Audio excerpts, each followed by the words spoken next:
خذ فاصل، امنح نفسك وقتا خاصا يعينك على عدم التفكير في شيء، يأخذك من ضجيج الدنيا إلى ركن ساكن في نفسك.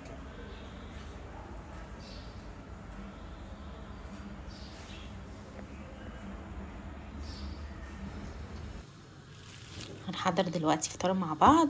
كان في حبة المواعين دول كده، غسلتهم على ايدي عشان غسلت الاطباق لسه ما طلعتش الحاجات اللي فيها. ودي كابوتشا كده هنعملها، والحمد لله الحوض نضيف.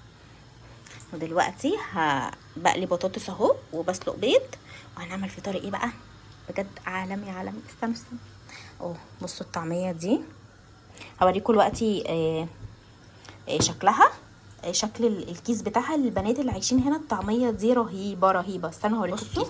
ده كيس الطعميه، لو حابين خدوا سكرين يعني. حلوه قوي قوي يا بنات. هي بتبقى باودر كده، وبنحط بس بحط عليها حبه ميه فبتديني ايه القوام ده. بصوا هتلاقوا فيها سمسم بقى كده، هي بالحمص بس طعمها حلو جدا. انا خلاص يعني يمكن خلاص انا اتعودت على طعمها طول الوقت خلاص. مش زي الطعميه التانية طبعا بتاعتنا الرهيبة اللي بالفول وكده، بس دي انا بستسهلها بصراحة هنا. بس هنعمل فطار كده فاهمين، مصري كده اصيل اصيل. بس كده، وكملوا معايا الفيديو.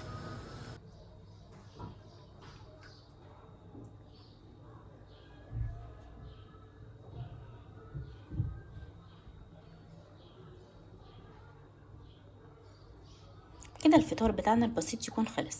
هتقولي لي ليه يا رؤية ما فيش خيار؟ ما لقيتش عندي خيار. ليه يا رؤية ما فيش طماطم؟ ما لقيتش طماطم. فانا لازم انزل زي الشاطره اجيب خيار وطماطم. بس الفطار سهل وبسيط. وكان نفسي قوي في بتنجان مخلل، بس برضو هننزل نشتري ان شاء الله كل الحاجات دي ونعمل برضو فطار تاني. في برضو بتنجان مخلل وخيار وطماطم. بس كده، يلا نروح نفطر. اتفضلي يا خديجه، اتفضلي وانا اخد ده.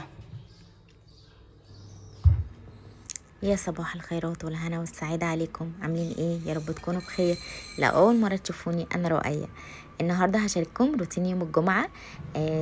عارفين يوم الجمعة بتفاصيله البسيطة. يوم يرجعنا لأيام زمان كده. احنا عندنا أم عين سودا دي مرتبطة عندنا بيوم الجمعة، هي ورز بالشعرية. فحبيت النهاردة اعمل لهم أم عين سودا ورز بالشعرية. وهسلق لهم معاه لحمة كده. بس وكمان هنرتب البيت ترتيبات بسيطة ونبخر وننشر الغسيل. عارفين، والغدا ده اللي هو غدا الطيبين جدا. انا بحب الحاجات بتاعت زمان دي، بسميها حاجات الطيبين كده بجد والله. ان هما كانوا بجد فيهم طيبة وكل حاجة حلوة. حتى البصل هقطعه بطريقة ماما ربنا يديها الصح يا رب، اللي هو هقطعه على ايدي. عارفين اللي هو امهاتنا كانوا بيقطعوا البصل بالطريقة دي، مش اللي هو بقى يحطوه في الكبة والخلاط والحركات، لا. بس فهشارككم يوم الجمعة بتفاصيله البسيطة. يا رب الفيديو يعجبكم. لو عجبكم ما تنسوش تعملوا لايك، وما تنسوش تتابعوني على الانستجرام، بنزل لكم هناك حاجات احلى. وطول اليوم بنبقى مع بعض ونفضل نرغي ونحكي كتير. واهلا بكل البنات الجديدة اللي انضمت لينا، بجد مبسوطة جدا بيكم. يا رب دايما يجعل زيادتنا في الخير. ويلا بينا على الفيديو.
قولوا لي بقى مين زيي بيحب ينظف المطبخ كله قبل ما يقف يعمل اي اكل. انا عامله الفطار، فطبعا في مواعين للفطار، فحطيتها في غسالة الاطباق زي ما شفتوا، عملت كل حاجه وكده، ونضفت كان البوتاجاز والحوض ونشفته. فين انا بحب اقف كده في نظافه تم حواليا، والبوتاجاز طول الوقت لازم انضفه علشان افضل كده محافظه عليه. مين زيي؟ وكمان كان عندي غسيل لازم يتنشر. بصوا الجو الصبح كان عامل ازاي، كانت الشمس جميلة ما شاء الله ورهيبة. انتوا متخيلين دلوقتي مثلا الساعة 1 الظهر، وبصوا الجو عامل ازاي بجد يعني.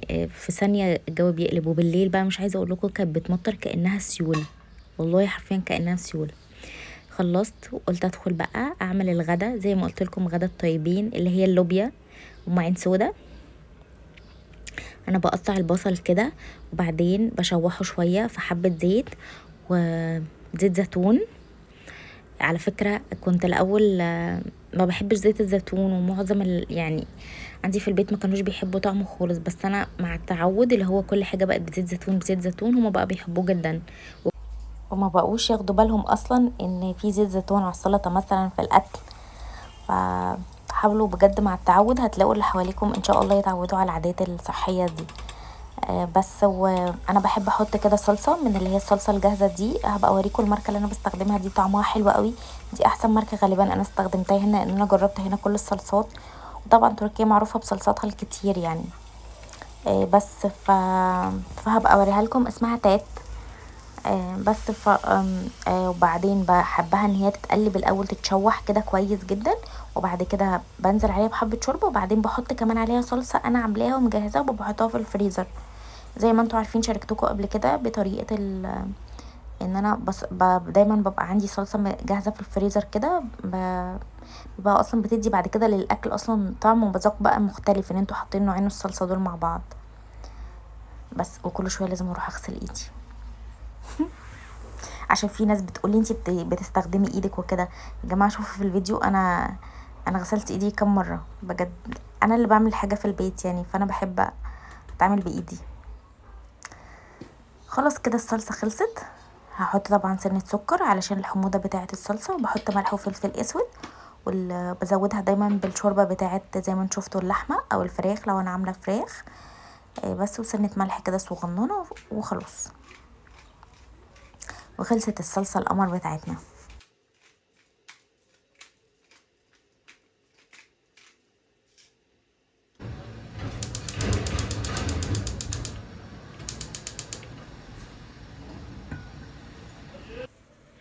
ودلوقتي طبعا جت فقرة الرز بالشعرية. انا ولا مرة عملت معاكم على القناة رز بالشعرية، بس برضو طريقتي اللي هي طريقتكم كلكم، طريقة امهاتنا الطيبين، ربنا يبارك لنا فيهم ويرحم كل الامهات اللي متوفين ويرحم بابا يا رب، اللهم امين. حتة زبدة كده، انا بحب الرز بالزبدة وبحبه برضو بالسمنة، مش بحبه بالزيت بصراحة. بس وبعدين بقلب كده الشعرية لحد ما تحمر، واحط عليها الرز وخلاص. وهنا ده رز الطيبين برضو، مش الرز اللي هي الوقت الحاجات اللي انا بعملها كده اللي هي فاهمين، اللي بيقعد بقى بحط فيه بهارات وحاجات، لا، وملح وفلفل اسود. وكمان اوقات لا، ماما ما بتحطش فلفل اسود على الرز، بتحط ملح بس. وانا هنا تخيلوا نسيت احط ملح، والرز الحمد لله كان طعمه جميل وتخيلوا كمان نسيت احط ملح في الشوربه، بس احنا الحمد لله عشان مقللين ملح خالص، فما هنحس، ما حسناش بصراحه بالفرق الرهيب ان الاكل ناقص ملح، لا عادي، اللهم بارك يعني. عشان انا عاملاه فاهمين بحب كده، والله يا جماعه اعملوا الحاجه بحب هتطلع جميله جدا. بس وخلاص حطيت اللوبيا معين سودا، والله انا بقول لكم لوبيا، بس انا في العادي بقى ما اي حد بيسالني بقول اسمها معين سودا. بحط في الاخر حبه توم كده قبل ما اقفل عليها وخلاص، وبتبقى كده خلاص الصلصه بتاعتي اللي هي معين سودا خلصت، ورز الطيبين خلص، وغدا الطيبين. فقلت ايه، ادخل بقى على الصوله اللي هو عارفين الترتيب العادي، عشان انا لو سبت الدنيا فيه فرافيت رهيبه بتحصل. وعايزه اقول لكم على حاجه هبقى اوريها لكم الفيديو، والله الفيديو ده كان نفسي اوريها لكم بس قلت هتضحكوا عليا. جيرو وخديجه بيجيبوا فرافيت الاكل مثلا، او ممكن يمسكوا بقسماطه كده ويفرفتوها صغنن ويحطوها في الارض للنمل، عشان حرام النمل ده كائن لازم ياكل زي ما هما بياكلوا. فعايزه اقول لكم ان الشقه كلها عندي بقت نمل والله يعني. وهنا ما فيش الدواء الحلو ده اللي انا كنت بجيبه في مصر، مش لاقياه بجد. فمش عايزه اقول لكم النمل بيتكاثر ازاي. وهم للاسف تلاقيهم بيحطوا كده في اماكن كده انا ما بقاش واخده بالي منها، واقعد اقول لهم ما ينفعش، يقول لا يا ماما اصل هو حرام، ده كائن صغنن لازم ياكل زينا. فبفضل بقى اشيل كل يوم كده وانفض علشان النمل بجد بقى رهيب. والجو عندنا حر وهوا ومطر الحمد لله. بس حبيت ان انا اغير اكياس المخدات كده، عشان احنا الجو طبعا في الصيف وكده، فبحاول ان انا كل يومين 3 بغير اكياس المخدات، وكل يومين بالظبط بغير الملايه واكياس المخدات بتاعتها والكفر اللحاف اللي احنا بنتغطى بيه عشان العرق يعني وكده. بحب ان احنا كل يومين بالظبط لازم اغيره. بس كان المفروض دي اكويها، بس مش عايزه اقول لكم انا كنت مكسله قوي، قلت كفايه قوي يعني، فاهمين كده اليوم كده كفايه. عشان انا مش بحب اعمل حاجات كتير يوم الجمعه. بحب لا يعني يكون في كده بعمل وبرتب، بس مش بجهد نفسي قوي، عارفين الحاجات العاديه اللي كل يوم. فلما بعمل بجد كده كل يوم بحس اني مش مجهود رهيب، بس هما لازم يتكوا.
وبصوا الاختراع ده اللي قلت لكم عليه قبل كده تحفه يا بنات بجد يعني. بصوا بعد ما نفضت كده، وبصوا كمان التراب اللي هيطلع، فاهمين؟ بصوا من الركنه يعني. شفتوا انا نفضت وكل حاجه، وبمشي كمان عليها بالمكنسه الكهرباء، بس برضو بصوا بيطلع ايه. حلوه قوي قوي للمفروشات بجد، رهيبه. وحلو كمان هقول لكم عليه ان حلو قوي ان ولادكم بما ان احنا في اجازه لما تديها لهم كده يقعدوا ايه يلعبوا بيها، يمشوا بيها على الركنه يعني وكده، او على الكنبه. فظيعه. وكمان البتاعه دي اختراع حلو قوي، انا جبته ساعه العيد. وعايزه اقول لكم فاكرين كانت بتتباع زمان يعني وكده، حلوه قوي. بس شكلها عربيه. فجولي وخديجه كل ما هم زهقانين قول لهم بصوا هاتوا يلا نضفوا السجاده من الفرافيت بتاعتكم، يجيبوها ويفضلوا فرحانين بقى بيها، وان هما بيمشوا بيها على السجاده وكده، وبتنضف جدا جدا. بس وبعدين بلمع الارض وخلاص. فانتوا لو شفتوا البتاع اللي شبه العربيه دي في اي مكان اللي بتنضف السجاد دي هاتوها، وخلوا ولادكم كل يوم كده فاهمين يعملوا لكم السجاد كده، تاسك كده نص ساعه كل يوم. بصوا فاكرين في اللايف انا كنت بقول لكم ان انا نضفت الشقه كلها وروقتها ومش عارف ايه وعملت كل حاجه؟ بصوا ده كان اليوم اللي بقى لا يعني يوم ويوم بعده كمان. ده هو يوم الجمعه، انا طلعت معاكم اللايف يوم الاربعاء. بص ده يوم الجمعه، شايفين بجد الارض طلعت ايه؟ انا نفسي اعرف البتاع اللي في الارض ده بيطلع منين. بس وده وقت التعطير. بصوا المعطر ده جبته من كراجة بجد يا بنات تحفه، شبه ريحة الفنادق بالظبط. عارفين لما تدخلوا المولات والفنادق كده في ريحة مميزة كده معينة، كنت دايما بدور عليها ولقيتها في كراجة. انا كنت بدخل في انجليش هوم وكراجة وكل الاماكن اللي بتبيع معطرات كده وال سي هوم وكده، بفضل اشمشم في الروايح اللي هما بيبقوا حاطينها علشان اطلع الريحة اللي عجباني. الريحة دي تحفة تحفة، اللي هيشوفها لازم يجيبها. بس فبجد حتى ما بقعد ارشها كده محمد بيقعد يقول لي احنا كاننا في الفندق، بجد زي ريحه الفنادق بالظبط، تحفه. ومش فاكره كانت ب50 ليره، ما كانتش غاليه يعني. وطبعا اهم من ريحه الفندق وكل حاجه ريحه البخور، عارفين البخور بقى كده وشكل الكعبة كده والناس المعتمرين، لان ده طبعا خلاص الحج خلص، فده العمرة يعني وكده. خلاص كده ده يوم الجمعة. بس كده جمعة مباركة عليكم وعلينا ان شاء الله. انا شفتكم انتوا حبيتوا روتين يوم الجمعة المرة اللي فاتت، فحبيت كمان اعمل لكم روتين تاني يوم الجمعة. ويا رب الفيديو يعجبكم، لو عجبكم متنسوش تعملوا لايك وشير وتسيبوا لي كومنت قمر زيكم. وبس كده خلاص الفيديو كده اصلا هيكون خلص، وهكون خلصت الاكل ونظفت المطبخ. شوفوا بقى الاكل بعد ما خلص.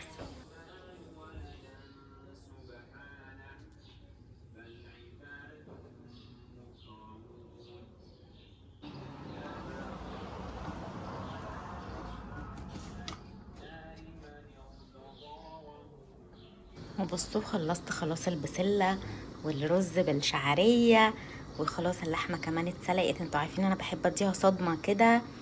والغدا خلص، بصوا هقفل عليه.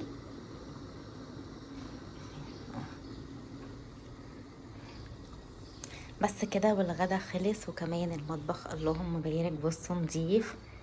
بصوا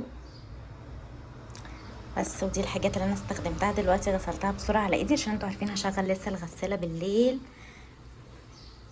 ودي كان برتقانه هناك كده، عايزه اشوف لهم حل يعني وكده، هعملهم عصير غالبا يعني. بس وبكده يعني يكون الفيديو خلص، واشوفكم الفيديو جاي على خير، ومع السلامه.